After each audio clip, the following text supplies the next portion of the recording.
Hi, I'm Nick. I'm the research assistant on the project investigating the health and wellbeing of spinal cord injured people living in care homes.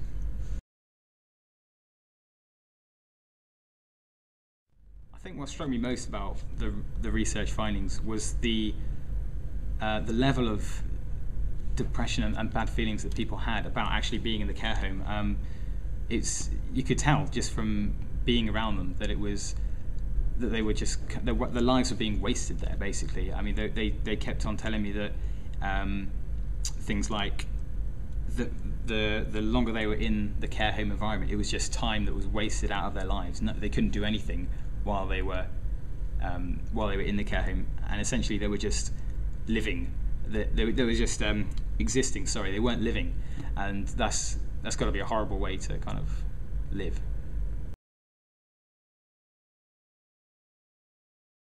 Actually, one person I think really sticks in my mind was actually the first person I interviewed, and I remember, I think what it was, the care home itself wasn't inherently a bad place, and the staff there weren't bad people. They just didn't know because they haven't had the training on how to deal with spinal cord injured people. So this guy ended up just being left to vegetate really in his bed for most of the day.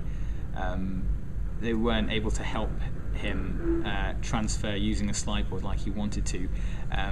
They would have to use the hoist every time, and that obviously took a lot more time, took away some of his independence. So this guy was basically getting no sort of physical activity, which he really valued to keep his mobility and to keep some of his independence. And I remember he said that his hope of going home, of actually being in an independent environment now, was really receding into the distance, and that was because he was starting to lose all his capabilities from being in a restrictive environment. His capabilities such as being able to push his own wheelchair, power it by himself, and to think that all could have been avoided by him having somewhere to live as soon as he came out of rehab is just a real shame.